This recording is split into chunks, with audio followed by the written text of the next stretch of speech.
Berikut adalah contoh dari fosforisasi oksidatif, di mana peranan rantai pernapasan mitokondria dalam konversi energi makanan menjadi ATP. Oksidasi bahan makanan utama mengarah pada pembentukan ekuivalen reduksi 2H yang dikumpulkan oleh rantai pernapasan untuk oksidasi dan pembentukan ATP. Sebagian besar ATP yang terbentuk pada oksidasi lengkap glukosa dihasilkan dengan cara fosforisasi oksidatif di dalam mitokondria. Pada proses ini, elektron dipindahkan di antara berbagai pengemban elektron yang terikat pada membran mitokondria.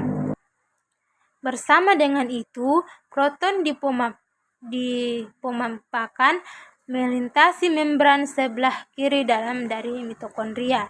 Energi yang dihasilkan dari perbedaan gradien proton ini ditangkap sebagai ATP, NADH, dan FADH, baik yang berbentuk di dalam sitoplasma maupun yang terbentuk di dalam daur disalurkan ke dalam jalur fosforisasi oksidatif. Mitokondria adalah organel yang memegang peranan dalam langkah terakhir dari oksidasi substrat, sintesis ATP atau adenosin trifosfat dalam langkah awal sintesa urea. Jumlah mitokondria di dalam sel tergantung kepada keperluan sel tersebut akan energi. Sebuah sel hati mungkin mengandung mitokondria sebanyak 2.500 buah. Sel otot juga kaya akan mitokondria. Sebaliknya, sel darah merah yang matang sama sekali tidak memilikinya. Mitokondria berbentuk memanjang, lebar kira-kira 1 mikron dan panjang 7 mikron.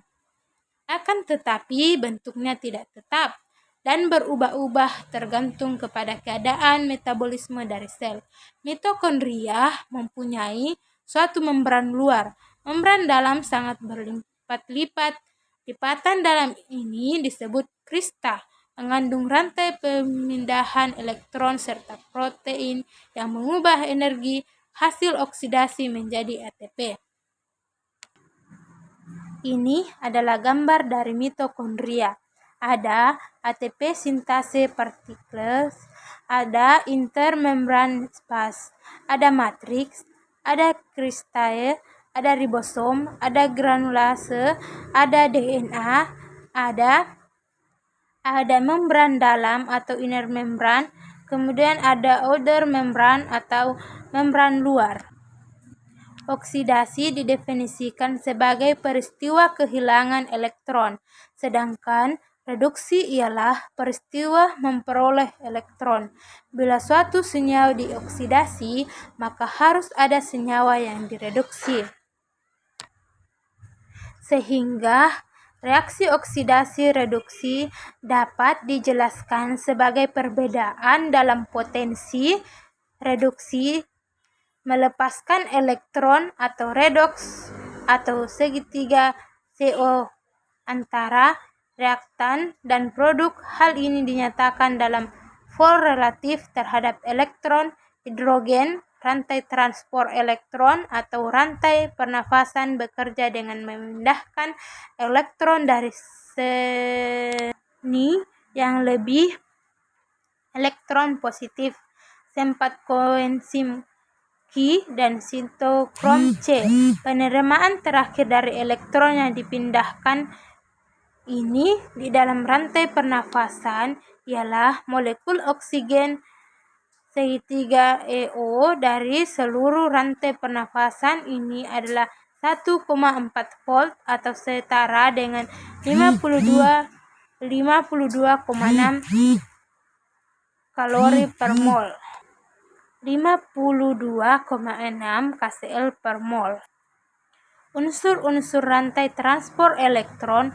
Rantai pemindahan elektron mengandung 4 kompleks protein dan 2 pengembang. Elektron yang bersifat mobil yaitu kompleks protein pertama melewatkan 2 elektron dari NADH ke koenzim Q dinamai NADH CoQ reduktase. Kompleks kedua ialah suksinil CoQ reduktase yang menghubungkan suksinat. Kompleks ketiga ialah sintokrom C reduktasi, juga mengandung besi bukan Hem. Kompleks terakhir ialah sintokrom C oksidase yang memindahkan satu elektron dari tiap dua molekul sintokrom C ke molekul oksigen. Seperti inilah kira-kira rantai pemindahan oleh kompleks protein dan dua pengembang. Produksi ATP. Beberapa hipotesis telah diajukan untuk menerapkan bagaimana peristiwa transfer elektron menghasilkan pembentukan ATP, antara lain hipotesis kimioosmotik dari Mitchell, di mana ATP melalui rantai pernafasan dalam mitokondria. Bila rantai pemindahan elektron bekerja, proton dipompakan ke sebelah luar dari membran dalam mitokondria, sehingga pH jadi lebih rendah.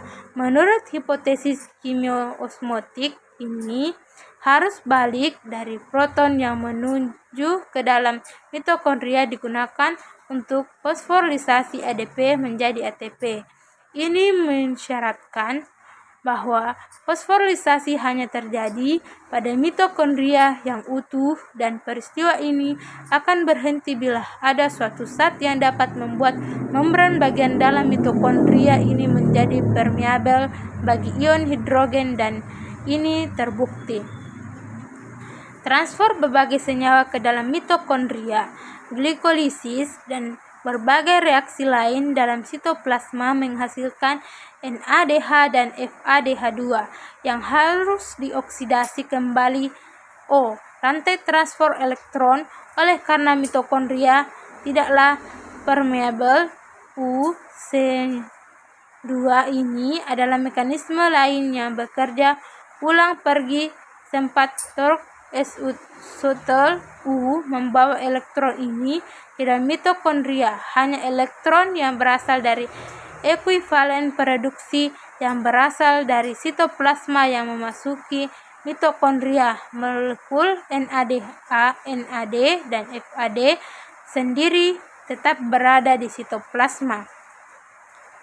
Energi yang dihasilkan: oksidasi lengkap dari glukosa menjadi CO2 dari air dengan menggunakan jalur glikolisis, Daur-Krebs, dan fosforilisasi oksidatif menghasilkan 36 ATP.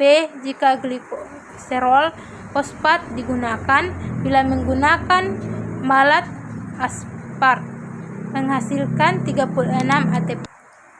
Komponen rantai pernafasan dalam mitokondria menunjukkan titik pengumpulan untuk mereduksi ekuivalen dari substrat penting di titik O2, Fb atau CYTB. Demikian yang dapat saya sampaikan, kurang dan lebihnya mohon dimaafkan. Mudah-mudahan video ini dapat bermanfaat bagi kita semua. Assalamualaikum warahmatullahi wabarakatuh.